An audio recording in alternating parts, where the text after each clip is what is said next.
हरे कृष्णा। हाँ, ये हमारी वीना जी है। इनका नाम है क्या, ब्रज किशोरी। हाँ, ब्रज किशोरी दासी। ब्रज किशोरी नोएडा रहती हैं और फाइनेंस में काम करते हैं, हस्बैंड वाइफ दोनों। और ये भी बड़ी भावुक है, मैं समझता हूँ हमारे घर में सबसे ज्यादा भावुक यही है और सबसे छोटी भी यही। और सबसे छोट और दिल खोल के बोलने वाली भी है, ये शर्माती भी नहीं है। हम सब लोग हिचकिचाते हैं, थोड़ी फॉर्मेलिटी करते हैं, लेकिन ये जहाँ बोलना होता है वहाँ सीधा बोल ही देती है। तो कई बार इस चक्कर में थोड़ा फंस भी जाती है बाकियों के साथ लेकिन दिल से बड़ी साफ है। और 2001 में इसको गुरुदेव से हरिनाम हुआ। मैं उस समय था वहां पे हरिनाम जब इसका हुआ था। और इसकी दीक्षा 2010 में श्रील गुरुदेव से गोवर्धन में हुई। पहली दीक्षा जब हुई थी तो मैं गुरुदेव के साथ में था 2001 में। गुरुदेव को देखते ही रोने लग गई थी, इतना रोई थी, मतलब मैं तो हैरान हो गया गुरुदेव भी हैरान हो गया, अरे क्या हुआ बेटी, क्या हुआ बेटी, ऐसे पास आके बोलने लगे। तो हम इन्हीं से श्रवण करेंगे कैसे इनकी यात्रा रही। तो ये मैं कहूंगा कि ये सबसे छोटी है, लेकिन ये गुरुदेव से फुल दीक्षित है, मतलब कि हरिनाम दीक्षा सब उसने ले लिया है। और गुरुदेव ने बड़ा इसको लाड भी लड़ाया था। उस समय पहली बार पहली मीटिंग में हमने देखा था, गुरुदेव दूर से जाके वापस इसके पास आए थे इसको रोते हुए देख के, अरे बेटी क्या हुआ, सिर पे हाथ रखा बड़े प्यार से तो आगे की बातें हम इन्हीं से श्रवण करेंगे। हाँ जी, स्वागत आप दोनों का कार्यक्रम थैंक के। यू। जी बोल रहे हैं शिव जय। हरे कृष्णा भैया। भैया के आपको दंडवत प्रणाम भैया। ओके, हरे कृष्ण। और भाभी भी हैं ग्रुप में, मैंने भाभी को देखा। भाभी आपको भी प्रणाम। हरे कृष्णा भाभी। और बाकी सबके वैष्णवों के जो भी जुड़े हैं, रोज जुड़ते हैं, मैं भी जुड़ती हूँ, इन सबके चरणों में दंडवत प्रणाम और थैंक यू। आप लोग मेरे को सुनोगे, बट इतना कुछ मेरे पास है नहीं बोलने के लिए, लेकिन गुरु जी की और भैया की कृपा से और मम्मा पापा की शायद कुछ बोलूं। मेरा हरिनाम तो बहुत पहले हो गया था, गुरुजी से 2001 में हुआ, लेकिन एक्चुअल हरिनाम मेरा उसके भी पहले हो गया था। क्योंकि जैसा मेरी बहन ने बताया, हमारे घर में जैसे हायरार्की में मैं सबसे छोटी हूँ, लेकिन भक्ति में मैं उसे सबसे छोटी हूँ। भक्ति भी हायरार्की से ही चल रही है, सबसे ज्यादा अभियान में, फिर less less less, I think lesser, I am the least one. तो सबसे कम मेरे अंदर ही है। और मेरा हरिनाम लॉन्ग बैक हो गया था जब मैं स्कूल में पढ़ती थी। तब मेरे से एल्डर सिस्टर जो हैं, जो जिन्होंने अभी बोला, और उनसे छोटी और मेरे से बड़ी, तो हम दोनों को हरिनाम मिला था। भैया ने ही दिया था, आई थिंक भैया ने या पापा ने दिया होगा। और हम दोनों को, मुझे तो कुछ भी नहीं पता था, मुझे नहीं पता था क्यों करना है, मुझे नहीं पता था, करते हैं, मुझे लगता था इट्स अ फैमिली थिंग, सब कर रहे हैं घर में, सबको करना है, ये हमारे घर का रूल है। और शायद सभी घरों में ऐसा होता है, मुझे नहीं पता था बाकी घरों में नहीं होता है, मेरे लिए न्यू था। तो जब हमको हरिनाम दिया, तो मैं और मेरी एल्डर सिस्टर, जैसे अभी कई लोग कहते हैं कि कंपटीशन होता था, तो मैं और मेरी बहन ऐसे ही कंपटीशन करते थे। और मैं उसको देखा देखी करती थी, 2 करते थे, 4 करते थे, ऐसे करते करते शुरू करते थे। और तब हमें पता था कि जब हम वृंदावन जाएंगे गुरुजी के पास, तो वो क्वेश्चन करते हैं कि कितने हरि नाम करते हो, तुम हरि नाम करते हो, तो वो ऐसे पूछेंगे, तो हमें डर लगता था। तो मैं सोचती थी कि गुरुजी के पास तो नहीं जाएंगे बाबा वो पूछेंगे कि कितने हरिनाम करते हो, क्या करते हो, और हम तो कुछ नहीं करते।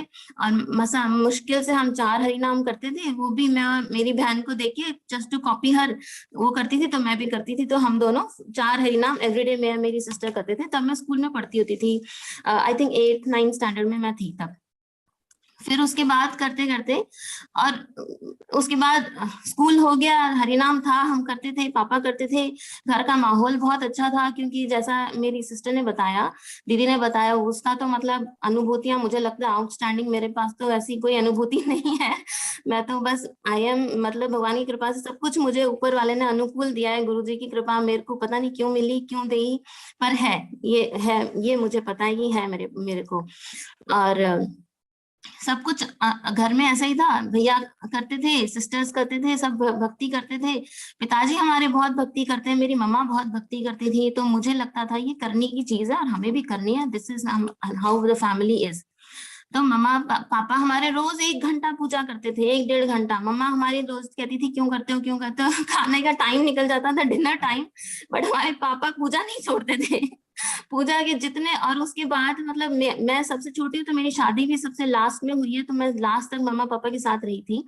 तो लास्ट में मैं जब घर पे थी, सब सिस्टर्स की शादी हो गई, मैं मम्मा पापा थे, तो पापा, मैं डिनर कुक करती थी, मैं डिनर कुक करती थी और पापा गीती गुच्ची के सारे भजन एवरीडे गाएंगे, एवरीडे गीती गुच्ची के सारे भजन गाएंगे। और मैं पापा को तब मजाक करती थी, मैं कहा पापा हर रोज रिवीजन करना जरूरी है क्या, भूल जाते हो, एक दिन छोड़ के एक दिन रिवीजन कर लो, हर दिन क्या रिवीजन करना है इसका। तो पापा कहते नहीं, कीर्तन करना है, कीर्तन करना है। तो हमने पापा से यही कि कीर्तन करना है, तो पापा से ये कि हरि नाम करना है, कीर्तन करना है, ये दो स्तंभ है, करने ही करने, चाहे जो करो तुम्हें ये करने ही करने। और पापा के साथ जब भी कोई बात होती थी तो पापा घूम फिर के भक्ति भक्ति भक्ति और भगवान में ही ले आते थे। तो अब हमारा भी कुछ ऐसा ही हो गया, हम भी अपने फ्रेंड्स में कुछ बातें करते हैं तो हम भी घूम घूम के भगवान में ही आ जाते हैं। तो जब हम स्कूल में कॉलेज में पढ़ती थी तो मेरी फ्रेंड्स, मेरा फन उड़ता था, क्योंकि आज का टाइम ऐसा है कि अगर आप कुछ नॉर्मल कर रहे हो तो आप ऑफ द ट्रैक हो, अगर आप सब कुछ वैसा कर रहे हो जैसा भीड़ कर रही है तो वो नॉर्मल माना जाता है, लेकिन अगर आप कुछ और कर रहे हो, आप सीधे रास्ते चल रहे हो, तो that is of the track. तो मेरी फ्रेंड्स मेरे लिए खूब मजाक करती थी, क्योंकि जब मैं कॉलेज में थी तो यार तेरी तो शादी होना बड़ा मुश्किल है, तेरे को तो ऐसा लड़का चाहिए जो ना तो ड्रिंक करता हो, ना तो नॉनवेज खाता हो, ब्लडी वेज भी खाता हो तो लहसुन प्याज ना खाता हो, तेरा क्या होगा, तू तो ऐसे ही, तेरा तो कुछ नहीं होना। मैंने कहा ठीक है छोड़ यार। तो हम ऐसे ही करके they used to make fun of me जब मैं हॉस्टल में थी। तो मैं भी, मेरे को इतना कुछ समझ में आया, ठीक है मजाक उड़ा रहे हैं, हम सब आपस में उड़ाते थे। लेकिन तब ऐसा होता था कि मेरे को ऐसा फील होता था क्या मैं कुछ अलग है, क्या ये कुछ अलग चीज है। बट जब मैं हॉस्टल गई तो शुरू से, पर क्योंकि घर में ऐसा था, पूजा पाठ थी, भक्ति थी, तो हमारे पापा ने, जब हम हॉस्टल भी गए थे तो पापा मेक श्योर करते थे कि हमारे पास भगवान जी की एक चित्रपट हो, चाहे जो हो। तो जब मेरा बैग पैक किया मम्मा पापा ने, तो उन्होंने मेरे को भगवान जी की एक फोटो और गुरुदेव की एक फोटो भी दी। और बाद में मैंने सोचा कि जब मैं हॉस्टल गई, क्योंकि हमको थोड़ा, मेरे को डर भी लगता था भूत भूत से, तो मैंने फटाफट जाते ही मंदिर तो पहले मैंने लगा दिया, मैंने कहा, पहले भगवान जी को बैठा दूं। तो मैंने भगवान जी को बैठा दिया, मैंने मंदिर में गुरुदेव भी बैठा दिया। और अब मैं सोचती हूँ कि मैंने जिंदगी में कभी भी मेरे साथ ऐसा नहीं हुआ कि गुरुजी मेरे साथ ना हो, उनकी कोई चित्रपट ना हो, चाहे ना हो कुछ भी, मतलब हमेशा एक फोटो मेरे साथ रहती ही थी, वॉलेट में अभी भी रहती है, ऑलवेज रहती है, और अननोइंगली रहती है। मैंने कभी सोचा नहीं यार, मेरे जहन में नहीं कि गुरुदेव है, मेरे गुरुदेव है, मुझे उनको हमेशा रखना है, वो मेरे को हमेशा अपने साथ रखते हैं, तो वो मेरे साथ खुद ही रहते हैं, मतलब उनकी कृपा ऐसी है। तो करते करते ऐसे करके थोड़ा लाइफ का टाइम निकल गया। फिर 2001 में हम मथुरा गए थे, तो वहां पर गुरु पूर्णिमा थी, तो लॉन्ग रो थी, तो सब जा रहे थे गुरुदेव के पास, हरि नाम हो रहा था सबका, तो मुझे नहीं पता था कि हरि नाम होना है और it is something to do, तो बिग थिंग। तो फिर जब हरिनाम के लिए क्यों आगे बढ़ी, तो मैं पीछे थी लास्ट में, और करते करते मैंने कहा भाई, मतलब मैं गुरुजी को इतना जानती नहीं, मुझे ये पता है जैसे कि हम जैसे गणेश जी को जानते हो, चाहे किसी देवी देवता को जानते हो कि वो हमारे घर में, भगवान जी को जानते हो कि हमें उनको पूजा करनी है, तो ऐसे हमारे घर में गुरु जी थे और राधा कृष्ण थे और भगवान होते थे, तो हम पूजा, उनकी आरती रोज होती थी। तो जब मैंने गुरुजी के पास क्यों में मैं आगे गई, तो जाते जाते मैंने कहा ओ गॉश, पता नहीं क्या हो रहा है, मुझे खुद ही रियलाइज नहीं हुआ। उनको देख के एंड में, मेरे जाते जाते मेरे को इतना रोना आया, उनको देख के इतना रोना आया कि मतलब आई कुडंट कंट्रोल, और मेरे को ऐसा लगा कि मैं मेल्ट हो रही हूँ। तब मैंने सोचा कि शायद अब मुझे रियलाइज हो रहा है कि शायद मेरे कर्म इतने ज्यादा खराब थे कि मैं गुरुजी का, आई डोंट नो, मैं तेज नहीं सह पाई या क्या था, बट मैं गुरुजी को देख के बहुत रोने लग गई, बहुत। फिर गुरुजी की इतनी कृपा हुई, वो उठे, उन्होंने मुझे हरि नाम दिया, मैं रोते रोते उनके चरण मैंने छुए, और चरण छू के उन्होंने मुझे हरि नाम दिया, कंठी माला भी दी थी। और फिर उन्होंने मेरे को उठ के मेरे पास आए और मेरे को बोले कोई नहीं बेटा, बहुत भक्ति करोगी, बहुत भक्ति बोला था, सही है। ऐसे इतना मुझे गुरुदेव का आशीर्वाद मुझे मिला, बहुत ज्यादा तो मेरा नहीं हुआ, लेकिन ये एक जो मेरे को याद है अभी मेरे माइंड में, तो ये मैं तब उनसे ऐसे मिली थी। फिर उसके बाद हरिनाम हुआ करती थी, कभी छूटता भी था, करती भी थी। फिर उसके बाद भैया के घर आते थे गुरुजी, तो अब मेरे को मन में डर, मैंने कहा, मैंने उस दिन किसी को रोते नहीं देखा मेरे अलावा, और मुझे लगा कि मैंने कुछ गलत किया है शायद, ये मतलब मेरे साथ कुछ गलत हो गया, मैं क्यों रोई, मुझे समझ नहीं आया। तो गुरुजी जब भैया के घर पे आते थे तो मैं भैया के घर में अब डुप्लेक्स है तो स्टेयर्स होती थी, तो हम ऊपर रूम में जाते थे और गुरुदेव सामने बैठे होते थे। अब गुरुदेव की आईज ऐसी कि भाई वो देख लें तो लगता है ये फंस गए। तो मैं एक बार गुरुजी सामने सोफे में बैठे और स्टेयर्स को फेसिंग बैठे हैं और मैं स्टेयर्स से ऊपर नीचे कर रही हूँ, मैं ऊपर जा रही हूँ और गुरुजी मेरी तरफ देख रहे हैं। मैंने कहा मुझे क्यों देख रहे हैं, आज भी मुझे देख रहे हैं, उस दिन भी देखा था तो मेरे को रोना आया था। तो उस दिन फिर आज भी मुझे देख रहे हैं तो मैं नर्वस हो गई थोड़ा, और मुझे देख के मैं फिर से मैंने कहा मैं जाऊं इनके पास ना जाऊं। फिर मैं ऊपर चली गई रूम में, फिर मैं वापस नीचे, फिर मैंने देखा गुरुदेव मुझे अभी भी देख रहे हैं। फिर मैं 3-4 चक्कर मैंने ऊपर नीचे के लगाए और मैंने देखा कि गुरुदेव मुझे ही देख रहे हैं। फिर मैंने मन में सोचा, मैंने कहा ये मुझे ही देख रहे हैं, इतने सारे लोग बैठे हैं। वो मुझे अब भैया के मधु स्मृति में समझ आया कि गुरुदेव सबका यही था, गुरुदेव को एक साथ सबको यही लगता था कि वो उनको ही देख रहे हैं। तो मतलब ऐसा कुछ नहीं था कि वो मुझे देख रहे थे। गुरुदेव जो वहां बैठे शायद मौजूद हर एक को यही लग रहा था कि वो उनको ही देख रहे हैं। और आज जब मैं सुनती हूँ तो सब लोग यही कहते हैं कि हमें लगता है हमें देखते हैं, हमें लगता है हमें ही देख रहे हैं। तो मेरे को उन्होंने थोड़ी सी इतनी सी कृपा दी, जो कि बहुत शायद मेरे जैसे के लिए तो बहुत ही है, इससे ज्यादा आई डोंट थिंक मैं डिजर्व भी करती हूँ, और करती होंगे तो कभी और जन्म में शायद जरूर देंगे। और इसके बाद गुरुजी मतलब उसके बाद गुरुदेव प्रकट हो गए और मेरी दीक्षा लकीली गुरुजी की कृपा से ही हुई, गुरुदेव से ही हुई।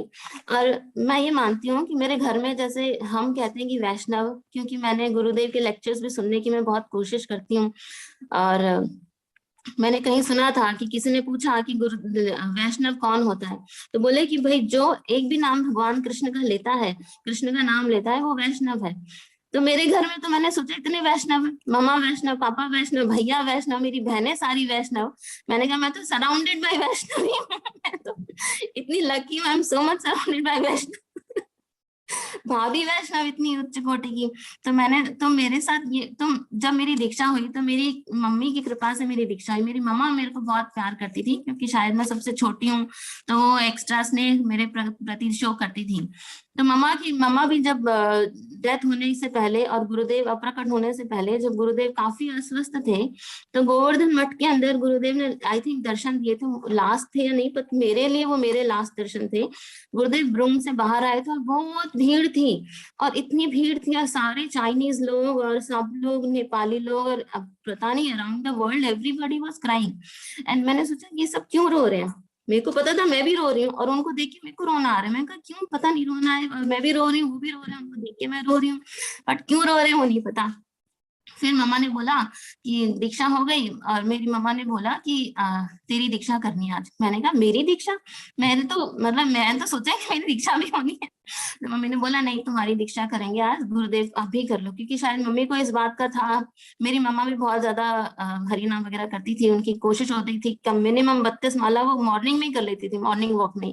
बाकी ड्यूरिंग द डे वो और 32 करती थी, कोशिश उनकी बहुत होती थी। तो और मम्मा मेरी ऐसी थी कि सुबह सुबह जब गोपाल को तैयार करती थी, तो मम्मी रोज अपने खुद के भजन बनाती थी, राजस्थानी में रोज नए भजन गाती थी, खुद लिखती थी अपने दिमाग में। और मैं मम्मी को पूछती थी मम्मा ये भजन कहाँ से आया, मैं तो कभी नहीं सुना। अरे मैं बार बनाया थे, अभी बनाया था। तो मम्मी एकदम ऑन द स्पॉट रोज अपने भाव में, रोज अपनी मर्जी के राजस्थानी भजन गाती थी, और मैं मम्मा को देखती थी। तो मैं बस मम्मा पापा को देखा है, भैया को देखा है, सिस्टर्स को देखा, और कुछ भी नहीं। तो मम्मा ने बोला तेरी दीक्षा करनी। मैं कहा मम्मा मेरी दीक्षा, मैं चुप हूँ, ठीक है कुछ हो रहा है होने दो, जो भी आ रहा है। तो फिर मम्मी ने गुरुदेव के रूम के बाहर मुझे जबरदस्ती ले गई। पापा ने बोला कि इसकी दीक्षा नहीं करनी, अभी छोटी है, इसकी दीक्षा नहीं करनी। मैं कहा ठीक है, होगी तो भी ठीक, ना होगी तो भी ठीक। मम्मी ने बोला नहीं नहीं करनी है। फिर माधव महाराज जी खड़े थे, तो मम्मी ने लकीली माधव महाराज जी ने स्टॉप किया। मम्मी ने बोला इसकी भी दीक्षा करनी, क्योंकि उस दिन बहुतों की दीक्षा हो रही थी। फिर उन्होंने बोला अच्छा दीक्षा करनी है, उन्होंने मुझसे पूछा करोगी, मैंने कहा हाँ करेंगे। तो उन्होंने बोला, फिर अंदर गुरुदेव के पास गए और गुरुदेव के पास जाके दीक्षा के मंत्र लेकर आए, और गुरुदेव का सिग्नेचर करके वो दीक्षा मंत्र उन्होंने मुझे दिए। तो वैसे मेरी दीक्षा हुई। फिर वो मंत्र मैंने तब से करना शुरू किया।